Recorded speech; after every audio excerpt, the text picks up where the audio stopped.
બધી બેઝના દ્રાવણની વિદ્યુતીય અસર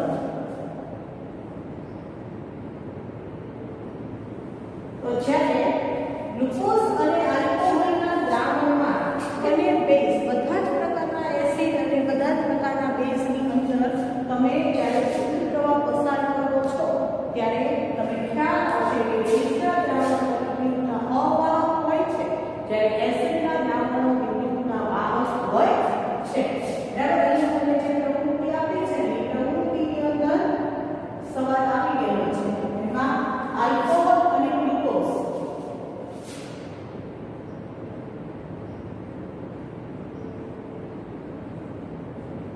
બેઝિક સ્વભાવ ધરાવે છે અને વિદ્યુતનું વહન કરતા નથી. વિદ્યુતના અવાહક. બરાબર? જ્યારે હાઇડ્રોક્લોરિક એસિડ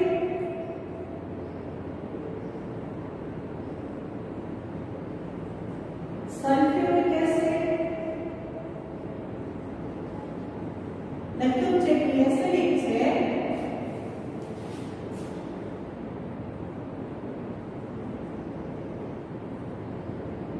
અને વિદ્યુતનું વહન કરે છે.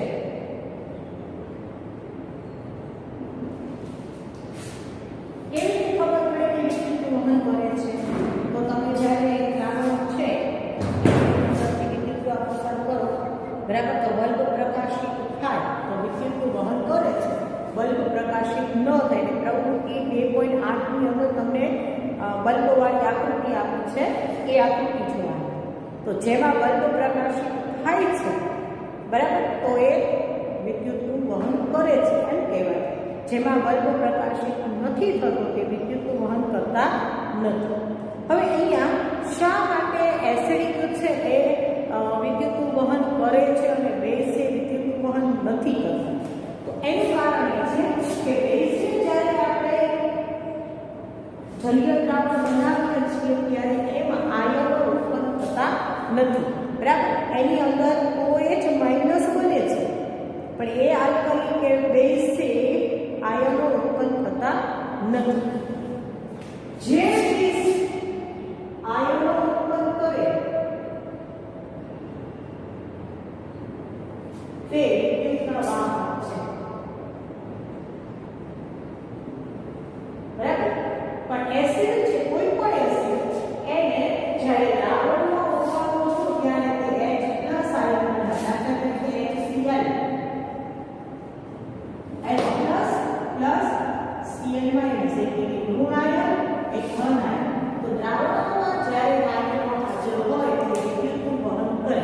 તો જે દ્રાવણો આયનો ધરાવે વિદ્યુતનું વહન કરે છે. જો અહીંયા બેઝ તરીકે કેલ્શિયમ હાઇડ્રોક્સાઇડ લો તો Ca++ OH- આવી રીતે આપણને બે આયનો મળે છે. એવા બેઝિક દ્રાવણો વિદ્યુતનું વહન કરે છે. પણ ગ્લુકોઝ, આલ્કોહોલ એવા બેઝિક દ્રાવણો વિદ્યુતનું વહન કરતા નથી. બરાબર? તો સામાન્ય રીતે એસિડ છે એ દ્રાવણની અંદર H+ આયન ઉત્પન્ન કરે છે. એની સામે બીજા ધન આયનો છે એટલે બધા જ એસિડ એ વિદ્યુતના વાહક હોય છે. બરાબર? હવે અહીં ખાસ યાદ રાખજો કે H+ ની હાજરી જ્યારે કોઈ પદાર્થને દ્રાવણમાં ઓગાળો ત્યારે એની અંદર એનો H+ છે. H+ હકીકતમાં શું છે? તો કે હાઇડ્રોજન પરમાણુએ એક ઇલેક્ટ્રોન ગુમાવી દીધો હોય તો H+ કહેવાય.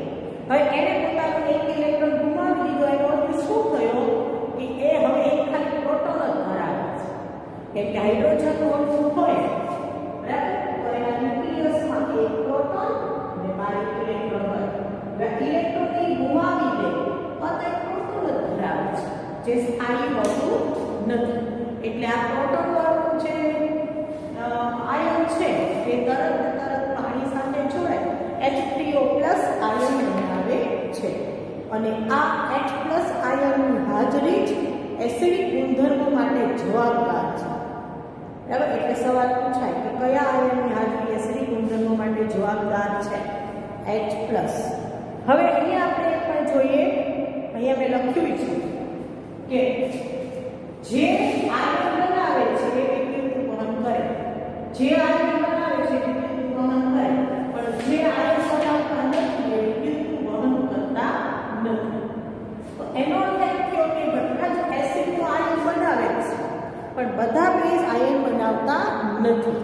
બરાબર, અને આવા આયન બનાવેલા બેઝ હોય એ પાણીમાં દ્રાવ્ય હોય અને એની આલ્કલ કહેવાય. અત્યારે જો તમને એક પ્રવૃત્તિ આપી છે 2.9 હાઇડ્રોજન ક્લોરાઇડ વાયુની બનાવટ. ગઈ વખતે એ પ્રવૃત્તિ પણ ઘણી બધી વખત ઘણા બધા પેપર સેટની અંદર હતી.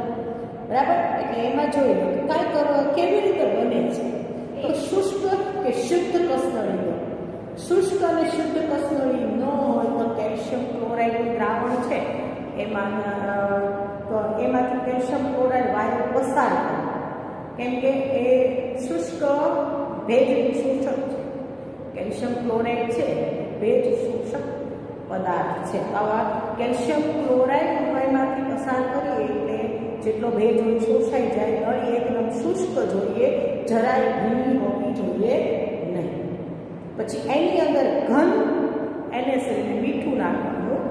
મીઠું નાખ્યા પછી એની અંદર સાલ્ફર સલ્ફ્યુરિક એસિડ છે ને ડ્રોપરથી થોડું ઉમેરવાનું, જો પુસ્તકમાં આપી છે આકૃતિ પ્રમાણે. બરાબર, અને આ રીતે ડ્રોપરથી ઉમેરેલો જેવો તમે એસિડ નાખો ને અંદરથી તરત વાયુ ઉત્પન્ન થતો દેખાશે. આ વાયુ વયો ન જાય એટલે એને અહીંયા આપ્યું છે ને એટલે ડ્રોપરની અંદર એક વિમોચન નળી દ્વારા બહાર કાઢવાનું.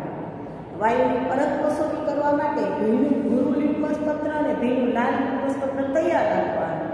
તો ભીના ભૂરા લિટમસ પત્રને લાલ કરે છે તો ઉત્પન્ન થતો વાયુ એસિડિક સ્વભાવ ધરાવે છે.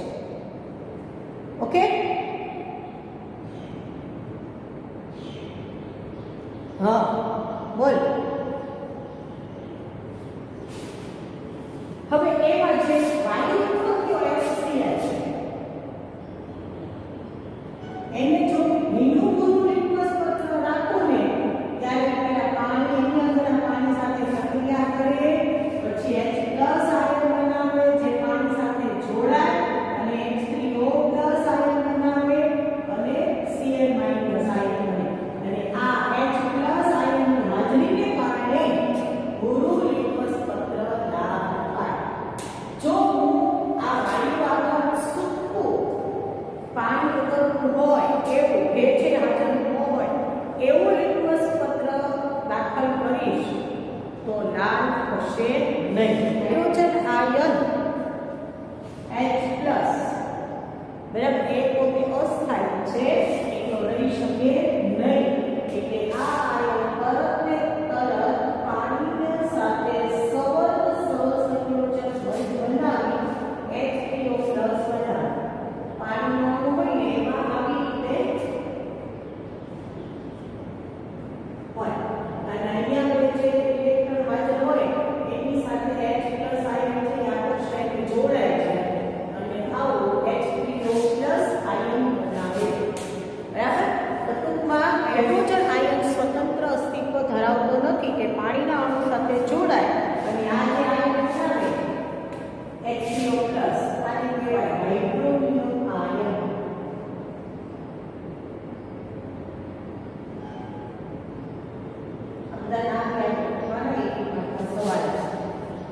Hydronium ion. ઓકે, હવે મેં કીધું કેટલાક બેઝ પાણીમાં દ્રાવ્ય થઈ અને આયનીકરણ પામે છે. તો બેઝ જ્યારે પાણીમાં દ્રાવ્ય થાય છે ત્યારે કયો આયન બનાવે છે? તો કે OH- અને એના ઉદાહરણ પાના નંબર 23 અને 24 બંનેમાં આપ્યા છે. કોઈ પણ બેઝ પાણીમાં દ્રાવ્ય થાય તો કયો આયન બનાવે? OH- અને કોઈ પણ એસિડ પાણીમાં દ્રાવ્ય થાય તો કયો આયન બનાવે? H+. જે સ્વતંત્ર નથી એટલે છેલ્લે હાઇડ્રોનિયમ આયનમાં ફેરવાઈ જાય. કે જ્યારે પણ દ્રાવણમાં એસિડ ઓગાળીએ છીએ તો H+ ની હાજરી હોય બેઝને ઓગાળીએ છીએ. માય ઓફ ફરીથી એક જ્યારે પણ એસિડને ઓગાળીએ છીએ H+ આયન બને જે છે નાઇટ્રોજનમાં કહેવાય. બેઝને ઓગાળીએ છીએ ત્યારે OH- આયન બને. આ માઇનસ આયન છે એની આગળ હંમેશા ધાતુનો ધન આયન હોય. તેને બધા બેઝને સામાન્ય રીતે NOH જેમાં મેટાલિક એટલે કે ધાત્વિય ધન આયન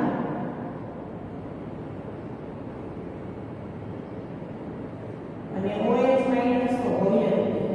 તો આ સામાન્ય બેઝનું સૂત્ર છે. બેઝનું સામાન્ય સૂત્ર એને NOx તરીકે દર્શાવવામાં આવે.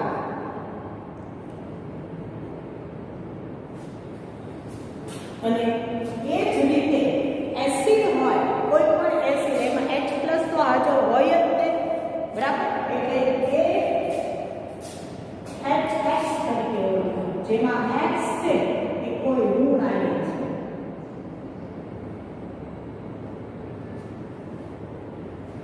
એટલે જ્યારે કોઈ પણ એસિડની બેઝ સાથે પ્રક્રિયા થાય ત્યારે આનો આ ધન આયન અને આના ઋણ આયન બે જોડાય અને એક ક્ષાર બનાવે.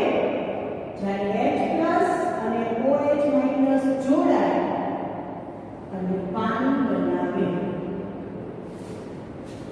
ક્લિયર? કોઈ પણ એસિડ અને બેઝની પ્રક્રિયા થાય ત્યારે હંમેશા એક ધન આયન બેઝનો એક ઋણ આયન એસિડનો બંને જોડાય અને જે ક્ષાર બને છે અને એસિડનો H+ આયન બેઝનો OH- બંને જોડાય અને પાણી બનાવે છે.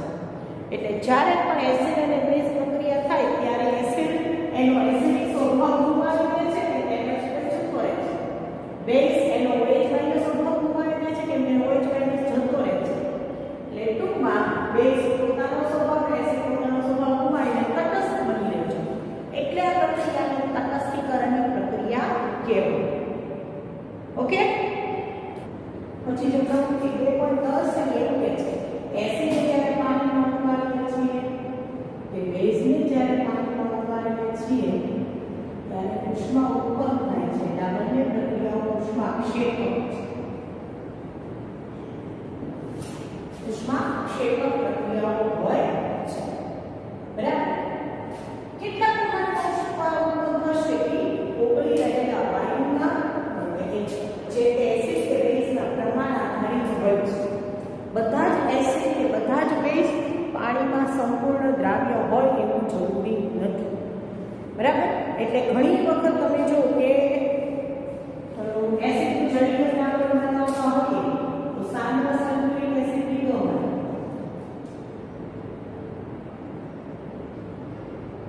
તો એને પાણીમાં ઉમેરતા જઈએ જેમ જેમ એમ એટલા પ્રમાણમાં ઉષ્મા ઉત્પન્ન થાય બહુ પ્રમાણમાં ઉષ્મા ઉત્પન્ન થાય કે કાચનું પાત્ર તૂટી પણ જઈ શકે. ક્યારે એસિડમાં પાણી નહીં નાખવાનું. એસિડમાં ઉપરથી પાણી નાખો તો એટલા ઉફાળા સાથે પ્રક્રિયા થાય કે આપણે અકસ્માત થઈ શકે, આપણા કપડાં દાજી શકે અથવા આપણે એસિડના દાહક એસિડના છાંટા ઉડી શકે. પણ પાણીની અંદર ધીરે ધીરે એસિડ ઉમેરતા જવાનું અને હલાવતા જવાનું તો પણ એટલી બધી ઉષ્મા ઉત્પન્ન થાય કે આપણે સાવચેતી લેવી પડે. તો હંમેશા યાદ રાખવાનું કે એસિડ અને બેઝની પ્રક્રિયાઓ પાણી સાથેની પ્રક્રિયાઓ ઉષ્માક્ષેપક હોય છે. બરાબર? સારું. હવે એસિડ અને બેઝને પરસ્પર જ્યારે પાણી સાથે મિક્સ કરવામાં આવે ત્યારે શું થાય છે? તો દાખલા તરીકે હવે એસિડ પાણી બરાબર? એમાં H+ OH- આયન હોય છે. હવે એસિડ તો એમાં H+ અને બીજો એક આયન હોય છે બેઝ તો એમાં એક ધન આયન અને OH માઈનસ ઋણ આયન હોય છે બરાબર હવે હું જ્યારે એસિડમાં પાણી નાખું છું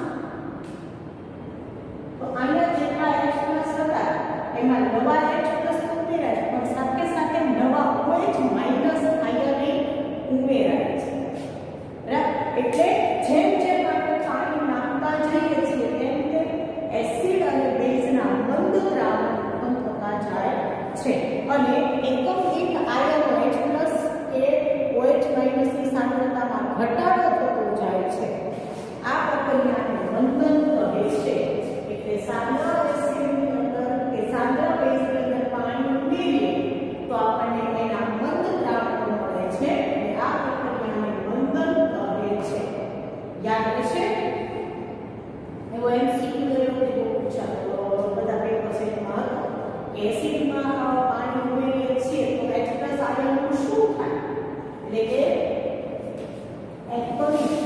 H2O+ આયનની સાંદ્રતા વધે કે ઘટે તો શું થાય ઘટે એટલે OH માઈનસ ની સાંદ્રતા ઘટે આ યાદ રાખવાનું છે કે કોઈ પણ એસિડ કે બેઝમાં પાણી ઉમેરતા જઈએ તેમ તેમાં એકમ કદ દીઠ H3O+ કે OH માઈનસ ની સાંદ્રતા ઘટે છે અને એના મંદ દ્રાવણો તૈયાર થાય છે પાના નંબર 24 ના છેલ્લા ફકરામાં એવું લખ્યું છે અંદર સારું તો પાના નંબર 25 એમાં કેટલાક પ્રશ્નો આપ્યા છે એની ચર્ચા કરીએ અને આપણે લેક્ચર આજે પૂરો કરીએ કે શા માટે HCl HNO3 વગેરે જલીય દ્રાવણો એસિડિક લક્ષણો ધરાવે છે જ્યારે આલ્કોહોલ ગ્લુકોઝ જેવા સંયોજનોના દ્રાવણો એસિડિક લક્ષણો ધરાવતા નથી તો કારણ એથી લખવાનું છે પાના નંબર 23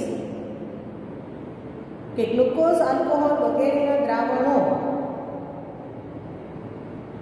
H+ આયન ઉત્પન્ન કરતા નથી એટલે તે એસિડિક લક્ષણ ધરાવતા નથી બરાબર એટલે યાદ રાખજો એસિડિક લક્ષણ માટે જવાબદાર આયન H+ હોય છે HCl અને HNO3 છે એના જલીય દ્રાવણો H+ આયન ધરાવે છે એટલે તે એસિડિક લક્ષણો ધરાવે છે જ્યારે આલ્કોહોલ કે ગ્લુકોઝના દ્રાવણો છે એ H+ આયન ધરાવતા નથી એટલે તે એસિડિક લક્ષણો ધરાવતા નથી બીજો સવાલ શા માટે એસિડનું જલીય દ્રાવણ વિદ્યુતનું વહન કરે છે તો એસિડ જલીય દ્રાવણો H+ આયન ધરાવે છે ઉપરાંત બીજા ઋણ આયન ધરાવે છે આ જલીય દ્રાવણો જે જલીય દ્રાવણો આયનો ધરાવતા હોય તે વિદ્યુતનું વહન કરી શકે છે માટે એસિડના જલીય દ્રાવણો વિદ્યુતનું વહન કરી શકે છે પછી ત્રીજું શા માટે શુષ્ક HCl વાયુ શુષ્ક લિટમસ પત્રનો રંગ બદલતો નથી તો શુષ્ક HCl વાયુ એ H+ આયન ઉત્પન્ન કરતો નથી કે કોઈ પણ જ્યારે પાણીમાં દ્રાવ્ય થાય ત્યારે જ H+ આયન ઉત્પન્ન થાય છે અને ત્યારે જ એ એસિડિક લક્ષણો ધરાવે છે બરાબર એટલે શુષ્ક HCl વાયુ H+ આયન ઉત્પન્ન કરતો નથી એસિડિક લક્ષણો ધરાવતો નથી એટલે ગોરા લિટમસ પત્રને લાલ કરતો નથી આવડશે